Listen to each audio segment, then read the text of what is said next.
Hello, everyone. After negotiations between the US and Iran-Pakistan broke down, Trump issued a statement saying that the US would impose a blockade on traffic entering and exiting the Strait of Hormuz. Today, the Central Command statement clarified that the blockade covers all maritime traffic entering and leaving Iranian ports. Oil tankers and ships entering or leaving non-Iranian ports are not affected, but they may be subject to inspection. So, the blockade will begin at 10 a.m. Eastern Time on Monday, April 13th. Some netizens exclaimed, this is stopping the wind with the wind itself. The latest season of Trump's art of war has arrived, using the opponent's own tactics, walking the opponent's path, leaving the opponent with no way out. Haha. Iran has 5 key ports, which handle over 90% of Iran's maritime trade and oil exports. These are the lifelines of Iran's economy, especially for oil and petrochemical exports. Once the blockade is fully enforced, it will severely cut off Iran's sources of foreign exchange income, especially since 90% of Iran's crude oil exports go to China. So what about this blockade? China will be the most affected. This is the latest escalation in the standoff between the US and Iran. Can Iran withstand it? How will the Chinese Communist Party respond? Is the Strait of Hormuz really Iran's trump card? Let's talk about these questions. Before we get started, I'd like to remind everyone, if you haven't subscribed to our channel yet, please do so and turn on the notification bell so you won't miss our latest updates.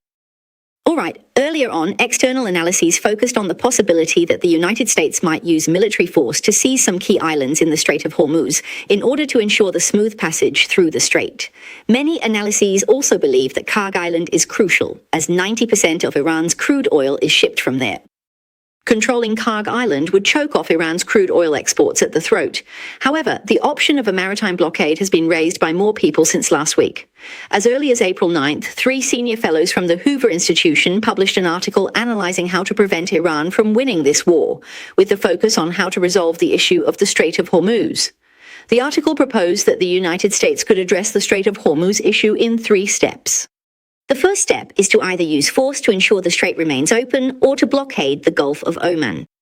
In this way, Iran would be completely unable to pass through. This would flip the narrative. The strait would either be open to everyone or closed to everyone. The article analyzes that once this situation is established, Iran would have no choice but to seek an agreement. What happens next? The relevant parties can establish a new convention for the Strait of Hormuz, taking reference from the Montreux Convention, which has regulated the Black Sea Strait since 1936, or the international agreement that has governed the Suez Canal since 1888. On the same day, retired 4-star General Jack Keane also published an opinion piece in the New York Post, suggesting that if war resumes, after we have sufficiently weakened Iran's remaining military assets, the US military could choose to act. One option is to occupy Karg Island or destroy it. Another option is for the US Navy to impose a blockade, cutting off Tehran's vital export lifeline. General Keane is one of America's top military strategists. On April 11th, John Solomon, the editor-in-chief of Just the News and a well-known investigative journalist, published an article quoting General Keane's view, stating that if Iran does not yield, President Trump's trump card is a naval blockade. This article was then reposted by President Trump's Truth Social account. In fact, the same kind of naval blockade was implemented by the US military against Venezuela earlier this year. However, a blockade against Iran would be on a much larger scale, and the operation would also be more complex. But it's clear that Trump believes such a blockade would be less costly, simpler, and easier to carry out than seizing an island. Moreover, it could be withdrawn at any time. So first, let's talk about how much of an impact such a blockade would have on Iran if it were implemented. A senior fellow at the Foundation for Defense of Democracy's think tank, a former U.S. Treasury official, and a retired U.S. Air Force veteran, Maliki, who is of Iranian descent and was born in Iran, published a detailed analytical article that has attracted widespread attention. Maliki said that oil and natural gas account for 80% of Iran's government export revenue. If this U.S. naval blockade is fully enforced, Iran would lose about $276 million in export revenue every day. More critically, the inability to export oil would in turn force oil wells to shut down. The article states that the impact of the blockade would be immediate. First, crude oil exports would be completely halted. Currently, Iran exports about 1.5 million barrels of crude oil per day, which, at wartime oil prices, would generate $139 million in daily revenue. However, Karg Island, which is responsible for 92% of these crude oil exports, is located deep within the Persian Gulf. There are no alternative routes, so once the blockade is enforced, this revenue would drop to zero overnight. Secondly, the export of petrochemical products would also be blocked. According to last year's data, Iran's petrochemical exports averaged $54 million per day. Almost all of these goods are shipped out through Iran's main ports. Land transportation simply cannot handle such a massive volume. Next, there would be a sharp decline in non-oil exports. In 2025, Iran's total non-oil trade amounted to $51.7 billion. After deducting petrochemical products, about $88 million worth of goods such as minerals and metals are exported each day. These are exported through ports on the Persian Gulf, and 90% of them would be blocked. Imports would also be completely blocked, making life even harder for the population. In 2025, Iran's total imports amounted to $58 billion. The blockade would cut off the supply of industrial raw materials, machinery, equipment, and consumer goods. Of course, the US military blockade would still allow the unloading of humanitarian goods. The most critical issue is the countdown for oil storage and the permanent damage to Iran's onshore crude oil reserves. Currently, the total reserves are about 50 to 55 million barrels. At present, about 60% of the available capacity is filled, so the remaining onshore storage capacity is roughly 20 million barrels. So if we calculate based on a surplus production of 1.5 million barrels per day, the storage will reach full capacity within 13 days. What happens after that? Because there is nowhere left to store the oil, Iran will have to shut down its oil wells, and this is extremely critical. For mature oil wells, once they are shut down, water from the lower layers will rush in. This is called the water coning phenomenon. As a result, oil droplets can become permanently trapped in the tiny gaps within the rock pores, making them impossible to recover. Iranian oil fields are already experiencing a natural decline rate of 5% to 8% per year. If forced to shut down, it could permanently destroy production capacity of 300,000 to 500,000 barrels per day. This is equivalent to an annual loss of 9 to 15 billion US dollars in revenue, which can never be recovered. In the end, Iran's currency will fall into ultimate hyperinflation. The Iranian rial has already plummeted from 42,000 rials to the US dollar to 1.5 million rials to the US dollar. The blockade would completely cut off all foreign exchange income. The rial will enter ultimate hyperinflation. The Iranian regime recently issued the largest denomination banknote in its history, 10 million rials. So how much is this 10 million rial banknote worth in US dollars? It's only about $7 US. So as Maleki concluded, the blockade will make it economically impossible for Iran to continue its resistance. So aside from Iran, who else is most affected by the blockade? That would be China. Due to US sanctions, 90% of Iran's crude oil exports now go to China, making the Chinese Communist Party the only partner helping Iran circumvent sanctions. According to an in-depth report by the Wall Street Journal, the Chinese Communist Party and Iran have closely cooperated to establish the world's largest network for evading sanctions. US sanction documents and public indictments all show that after Iran earns tens of billions of dollars in revenue from China each year, they then launder the money for use around the world. The Wall Street Journal's report details the flow of funds and the complex transactions involved. The first step is to use a shadow fleet to transport Iranian oil to China.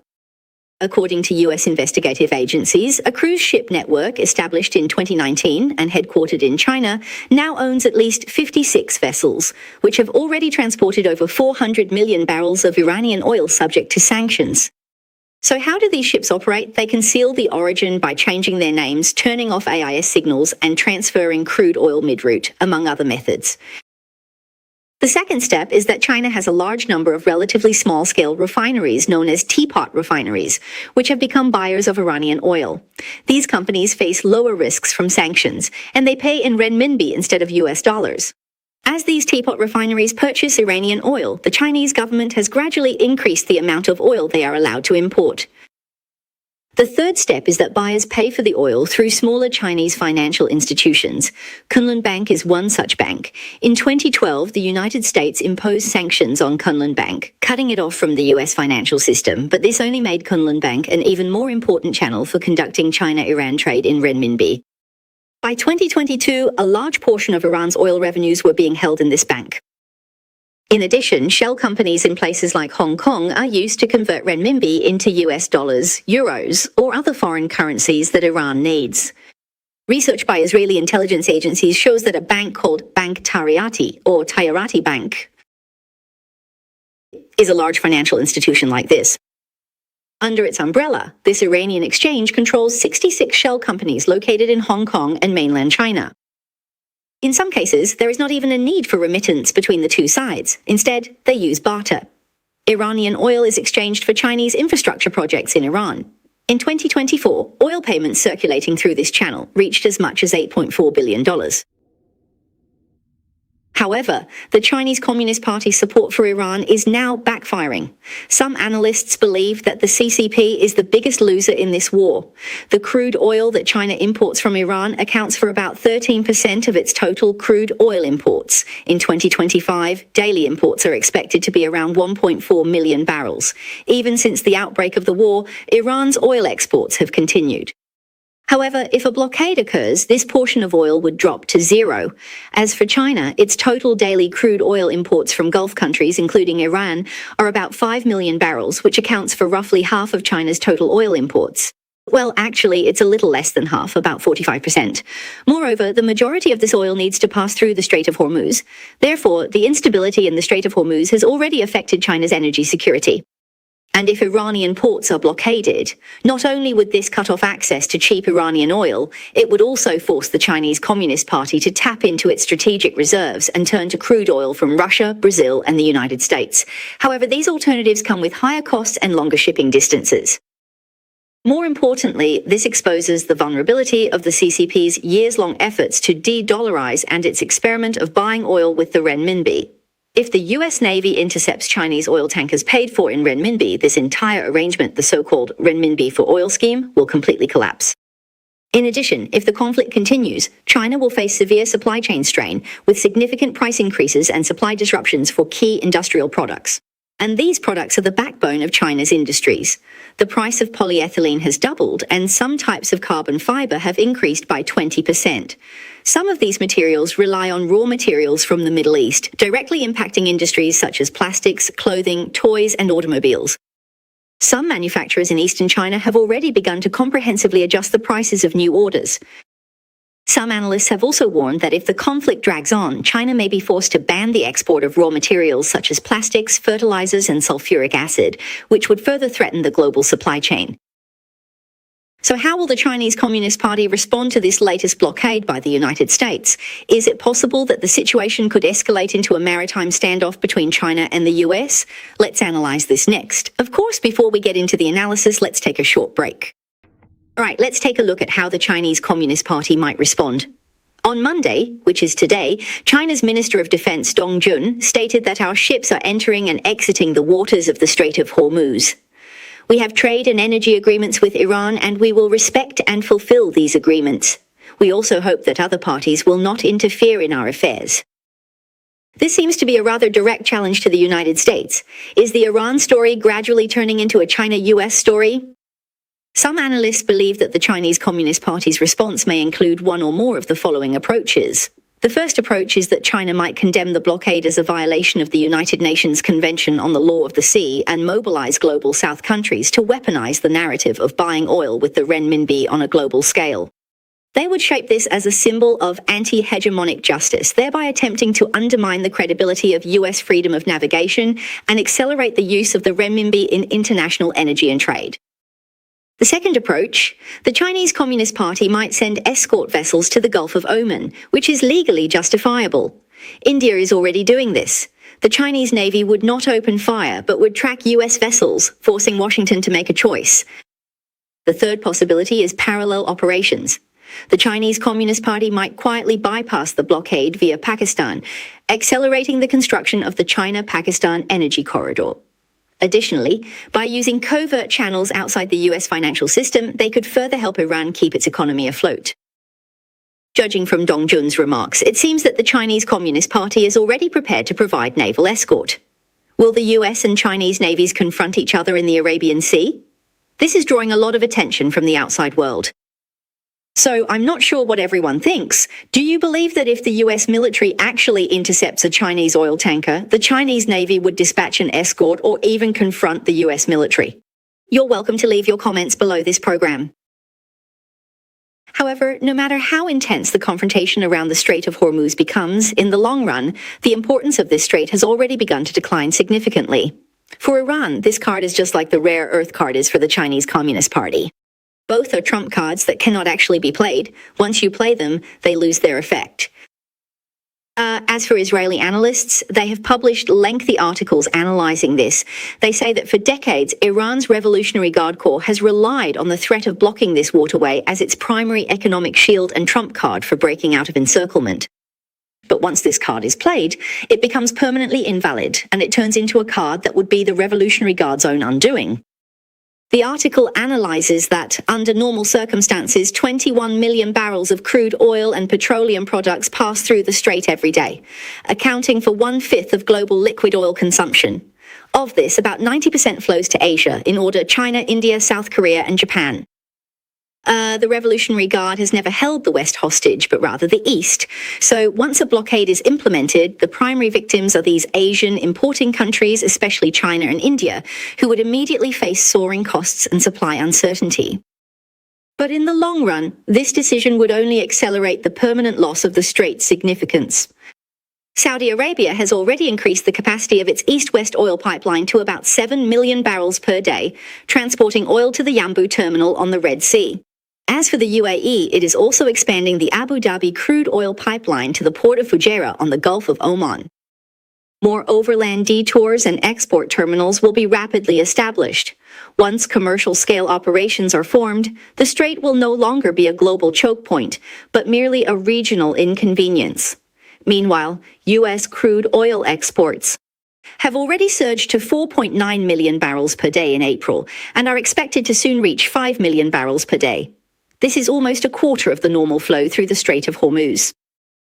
I saw that the official White House account posted today saying that there are 121 oil tankers filled with empty oil tanks currently en route to the United States, half of which are supertankers capable of carrying 2 million barrels of oil each. Multiple sources indicate that the global flow of crude oil is shifting toward the U.S. Gulf Coast. According to ship tracking data for the U.S. Gulf Coast, some supertankers that were originally preparing to head to the Persian Gulf while still on the high seas made a major U-turn in the Indian Ocean and are now heading straight for refineries on the Texas Gulf Coast, where the operating rate has reached 95%. Some have summed it up by saying that Iran played its biggest trump card, but the result was that the United States became the world's emergency fueling station, and China's years of cheap energy subsidies have effectively been increased as a result. Avid's article concludes that for Iran, in the short term, oil revenues have collapsed and food inflation has worsened. In the medium to long term, the detour pipelines will become a permanent fixture, and Iran will be structurally marginalized, at best only a secondary supplier. Internal pressures will inevitably intensify, and for the Chinese Communist Party, in the short term, costs are rising. In the long term, risks can be reduced through diversification, such as strategic reserves, Russian pipelines, imports from the United States, and so on. However, the costs, not only do they rise, but this also exposes dependence on the United States, causing the dream of multipolarity to fall through. For the United States, this is a comprehensive victory. In the first year, shale oil producers see a surge in export revenues. 5 or 10 years down the line, the position as a supplier to Asia is solidified, strategic leverage is greatly enhanced, and Gulf countries will also benefit as the crisis is transformed into lasting infrastructure. Biden pointed out sharply that Iran has made a grave mistake that will backfire. Iran thought that taking hostages from the East would buy them some breathing room, but instead it has forced all parties to permanently adapt, making the hostages increasingly irrelevant. The global flow of energy has already begun to be reconfigured. What was initially seen as a tactical gamble to get through immediate pressure ultimately locked Iran into decades of strategic decline. The geographic pattern of oil trade, the scale of US exports, and the interests of Asian importing countries have together ensured that the last trump card of Iran's Revolutionary Guard has become a grave it dug for itself. To conclude this chapter, Iran has never been the ultimate target. It's the Chinese Communist Party that is, at least for now. The U.S. military's blockade of the Strait of Hormuz has already begun.